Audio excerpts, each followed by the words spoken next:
ഈ TPM സഭക്കാര് ഈ രാത്രി ഈ ആണ്ടർതിക്ക് രാത്രി മുഴുവൻ ചെണ്ടയടിച്ച് ഭയങ്കര പ്രാർത്ഥനയാണ്.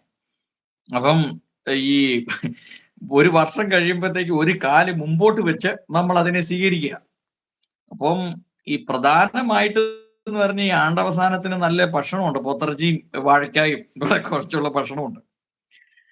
അടിച്ച് ചെണ്ടയെല്ലാം അടിച്ച് പൊട്ടിച്ച് 12 മണി ആയപ്പോഴത്തേക്കും ആ 12 മണി കഴിഞ്ഞ് 12:01 കടക്കുമ്പോ ഭയങ്കര ബഹള, ഭയങ്കര പാട്ടും ആരാധന സ്തുതിയും. ഇതെല്ലാം കഴിഞ്ഞ് ഏതാണ്ട് രാവിലെ തൊട്ട് വൈകുന്നേരം വരെ ഒരു കണ്ടെത്തി കിള കഴിഞ്ഞിട്ട് വരുന്ന പോലെ അവശനായി പോയി കിടന്നുറങ്ങുക. ഇതെല്ലാം കഴിഞ്ഞു രാവിലെ എഴുന്നേറ്റ് രാവിലെ ഒരു 10 മണിയൊക്കെ ആയപ്പോ എഴുന്നേറ്റ് റോഡിൽ വന്നപ്പോ അയലോക്കത്തുള്ള ഒരു മനുഷ്യൻ ഇങ്ങനെ കൈകൂപ്പി എന്നോട് ചോദിക്കുക, എടാവേ ഒരു അല്പമെങ്കിലും ഒരു മര്യാദ കാണിക്കാൻ പാടില്ലേ? ഇന്നലെ രാത്രി മുഴുവൻ നിങ്ങൾ ചെണ്ടയടിച്ച് ബഹളം വെച്ചിട്ട് ഈ നാട്ടിലുള്ളവർ ഒറ്റ മനുഷ്യന് ഉറങ്ങാൻ പറ്റിയില്ല.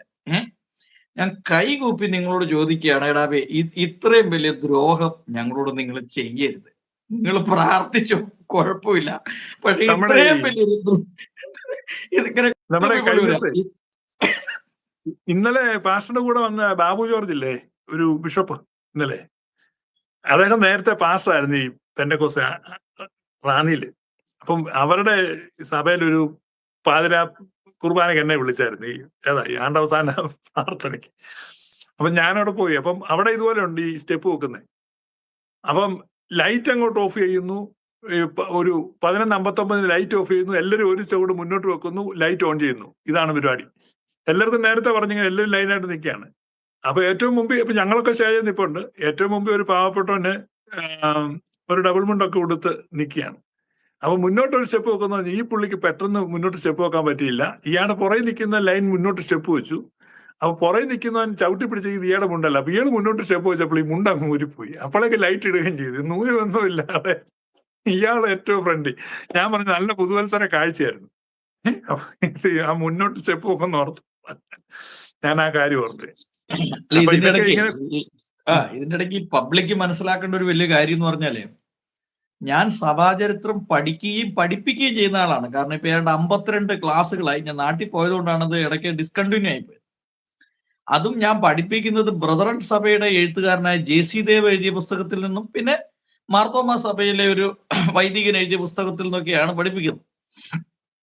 പക്ഷെ ഞാന് ഈ 1-ാം നൂറ്റാണ്ട് മുതല് ഉള്ള ചരിത്രം പഠിച്ചിട്ട് ഈ സുവിശേഷീകരണ പ്രവർത്തനം, അതായത് ക്രിസ്തുവിനെ അറിയത്തില്ലാത്ത രാജ്യങ്ങളിൽ ക്രിസ്തുവിന്റെ സുവിശേഷം പങ്കുവച്ചതിൽ ഏറ്റവും കൂടുതൽ പങ്കുവഹിച്ചത് കത്തോലിക്ക സഭയാണ്.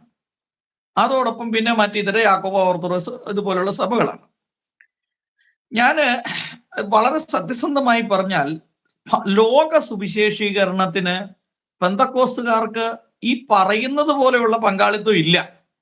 അത് ഒന്നുകൂടെ എടുത്തു പറയാം. കാരണം ക്രിസ്ത്യാനികളെ തന്നെ വീണ്ടും പെന്തക്കോസ്തുകാരാക്കി, ഇപ്പൊ കത്തോലിക്ക, യാക്കോബായ, ഓർത്തഡോക്സ്, മാർത്തോമ സഭയിലുള്ള ആളുകളെ തന്നെ ഈ പെന്തക്കോസ്ത് വിശ്വാസികളാക്കി മാറ്റിയാണ് ശരിക്കും പറഞ്ഞ ഈ പെന്തക്കോസ്ത് സമൂഹം ചെയ്തിട്ടുള്ളത്. അല്ലാതെ മറ്റുള്ള ഇത് ഞാൻ പഠിച്ചുകൊണ്ട് പറയാ കേട്ടോ, കേൾക്കുന്നവർ എന്നോട് വിരോധം തോന്നരുത്, തോന്നിയാലും കുഴപ്പമില്ല, ഞാനുള്ള സത്യമാണ് പറഞ്ഞത്. അപ്പൊ ലോക സുവിശേഷീകരണം നമ്മളെടുത്ത് പരിശോധിച്ച് നോക്കുമ്പോൾ പെന്തക്കോസ്റ്റൽ സഭകൾക്ക് വലിയ പ്രാധാന്യം ഇല്ല എന്നുള്ളതാണ് ഞാൻ മനസ്സിലാക്കുന്നത്.